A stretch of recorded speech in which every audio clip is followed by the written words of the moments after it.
हाँ, तो आज हम लोग जैसा मैंने फेसबुक पे पोस्ट डाला था कि मोटर प्रोटेक्टर मॉड्यूल के बारे में, ये मोटर प्रोटेक्टर मॉड्यूल है कोर सेंस कम्युनिकेशन का। ये सिर्फ आपका इमर्सन का जो ये इमर्सन का मोटर प्रोटेक्टर मॉड्यूल है, ये सिर्फ आपका इस कौन से यूनिट में आएगा मैं बताता हूँ। ये सिर्फ जो आपका कोपलेंट का कंप्रेसर होता है ना, स्क्रॉल कंप्रेसर, कोपलेंट का स्क्रॉल कंप्रेसर में जो मॉडल नंबर में आप देखिएगा लास्ट में जो TED रहता है ना, उसी मॉडल में आता है ये सिर्फ।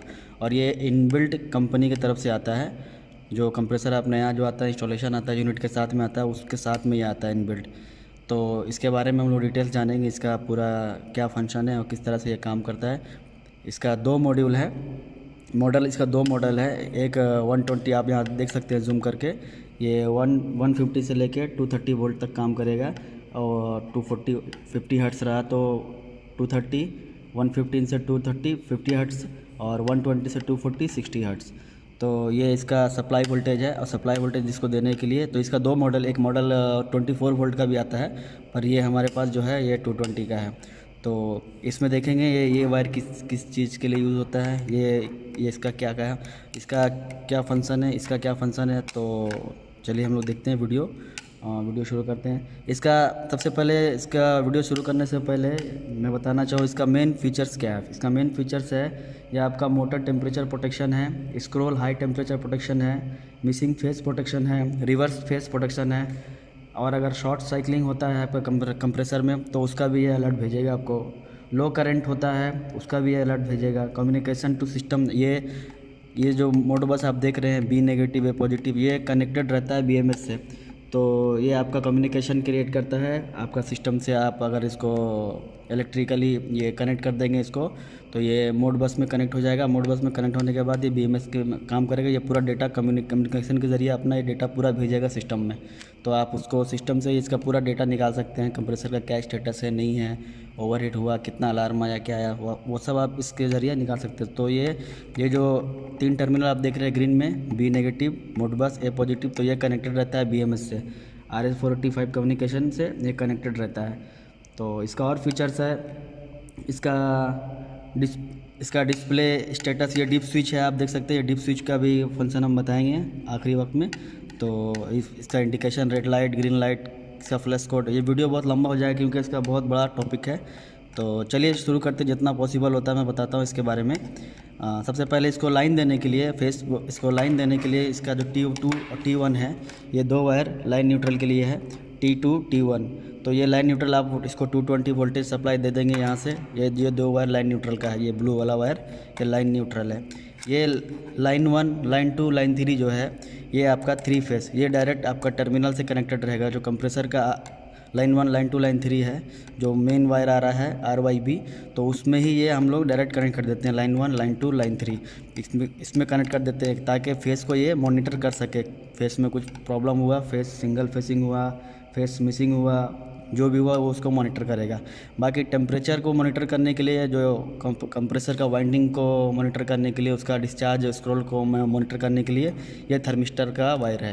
तो ये इंटरनली कनेक्टेड रहता है। उसमें आप देखेंगे एक प्लग आएगा, उसमें आप इसको इनबिल्ट कर लगा सकते हैं।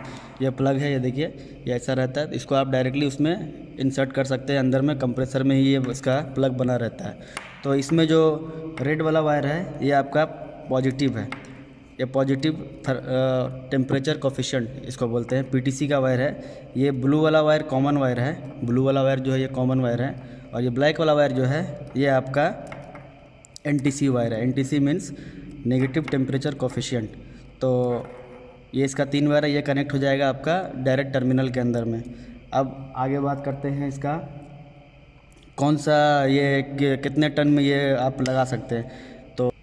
हाँ, तो ये आप कौन से यूनिट में लगा सकते हैं। तो ये मोस्टली 20 to 40 टन का जो भी स्क्रॉल कंप्रेसर आता है कोपलेंट का, उसमें आप ये यूज़ कर सकते हैं। और ये दूसरे में आप यूज़ नहीं कर सकते क्योंकि ये सिर्फ स्पेशल उसके लिए बना हुआ, ये इनबिल्ट रहता है।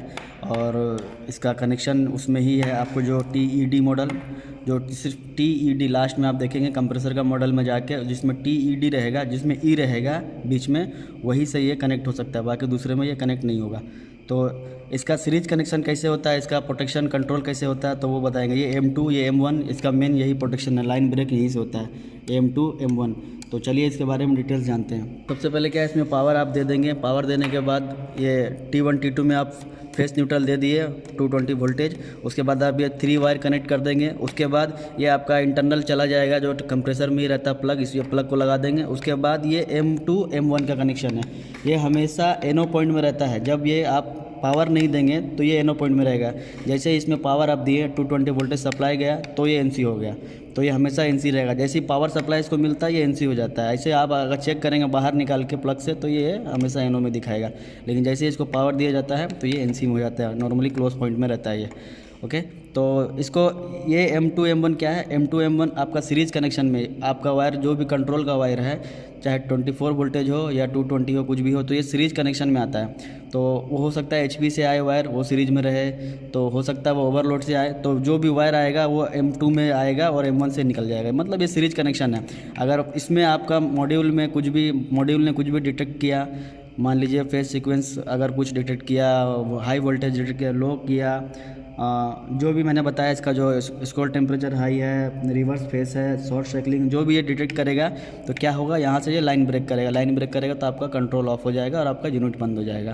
तो आपका ये सेफ्टी डिवाइस है, इसको सेफ्टी डिवाइस बोल सकते हैं। मैंने फेसबुक में पोस्ट डाला था, लोगों ने बोला बहुत सारा नाम लिया इसका, लेकिन इसका नाम आप बोल सकते हैं, इसको मोटर प्रोटेक्टर भी बोल सकते हैं, मॉड्यूल भी बोल सकते हैं, SSPS भी बोल सकते हैं। इसका सारा काम है, एक्चुअली इसमें बहुत सारा फंक्शन दिया है, तो इसके लिए ये एक तरह का मोटर प्रोटेक्टर मॉड्यूल भी बोल सकते हैं, इसमें कोई दिक्कत नहीं। चलिए आगे देखते हैं हम लोग ये इसका अलार्म कैसे देखते हैं कि रेड कितनी बार इंडिकेशन में क्या कौन सा अलार्म है। ग्रीन का लाइट जलता है तो उसका क्या मतलब है, तो उसको डिटेल्स जानेंगे। और उससे पहले मैं बताऊंगा ये 3 वायर जो है, ये जो पॉजिटिव है, जो PTC मैंने बताया, पॉजिटिव टेम्परेचर कोफिशिएंट, ये आपका मोटर के लिए यूज़ हुआ, मोटर का वाइंडिंग के लिए यूज़ किया गया है। जो मोटर का वाइंडिंग अगर ओवर हीट होता है तो उसके लिए ये PTC यूज़ किया है। PTC मतलब जैसे ही आपका वाइंडिंग का टेम्परेचर बढ़ेगा तो इसका रेजिस्टेंस बढ़ जाएगा। इस तो टेम्परेचर बढ़ा वाइंडिंग का तो इसका रेजिस्टेंस बढ़ेगा। और नेगेटिव जो है, नेगेटिव टेम्परेचर कोफिशिएंट, ये क्या है, जैसे ही आपका डिस्चार्ज प्रेशर हाई जाएगा, ये डिस्चार्ज प्रेशर के लिए स्क्रॉल डिस्चार्ज प्रेशर के लिए यूज़ किया है, जैसे डिस्चार्ज प्रेशर आपका हाई जाएगा तो ये इसका रेजिस्टेंस लो हो जाएगा। नेगेटिव टेम्परेचर कोफिशिएंट का इसका लो होगा, इसका हाई होगा।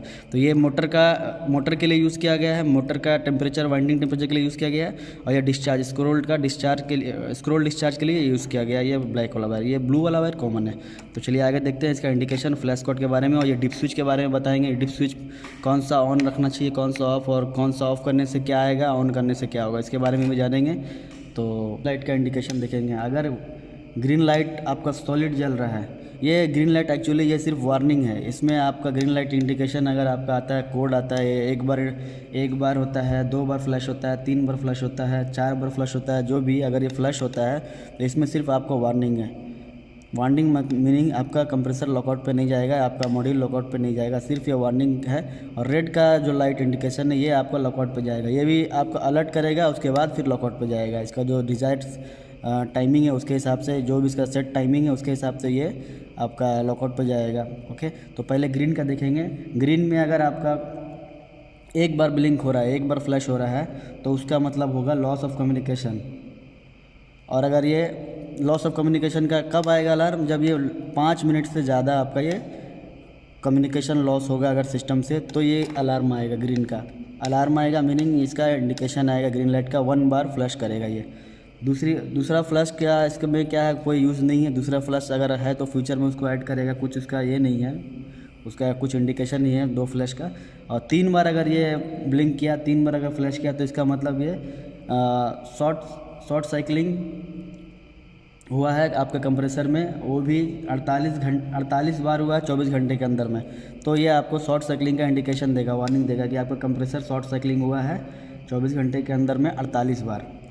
हाँ, तो शॉर्ट साइकिलिंग क्या है उसका मतलब बताता चलता हूँ मैं साथ में। शॉर्ट साइकिलिंग क्या है, कंप्रेसर रन टाइम अगर 3 मिनट से कम है, उसका कंप्रेसर रन टाइम अगर 3 मिनट से कम है, आपका कंप्रेसर 3 मिनट से कम चल रहा है और 24 घंटे में 48 बार ऐसा हो रहा है, तो ये आपका इंडिकेशन देगा, 3 बार ब्लिंकिंग करेगा कि आपका कंप्रेसर शॉर्ट साइकिलिंग हो रहा है।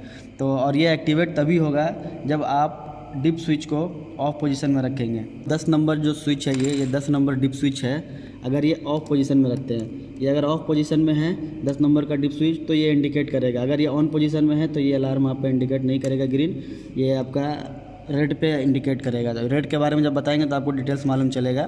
तो अगर ये ऑफ पोजीशन में है तो ये आपका ग्रीन से आपको अलार्म अलर्ट देगा। अलर्ट मीन्स आपको वार्निंग देगा ये कि आपका कंप्रेसर शॉर्ट साइकिलिंग हुआ है, और वो भी 48 बार हुआ 24 घंटे के अंदर में, तो ये आपको इंडिकेशन देगा।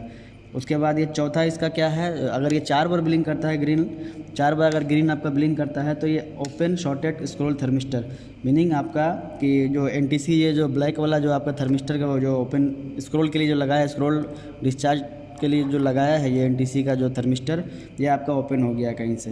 तो ये आपको 4 बार अगर ब्लिंक करा तो आप समझिए कि ये आपका थर्मिस्टर जो है ये ओपन हो गया, मतलब आपका डिस्चार्ज प्रेशर हाई हुआ है या फिर आपका गैस ज़्यादा है सिस्टम में, तो आप उसको देखेंगे, उसके हिसाब से उसको रेक्टिफाई कर सकते हैं। रेक्टिफिकेशन के बारे में मैं बाद में वीडियो बनाऊंगा, ये सिर्फ मॉड्यूल के बारे में बता रहा हूँ। तो ये मॉड्यूल का ये इसका 4 वार्निंग है जो मैंने बताया ग्रीन का।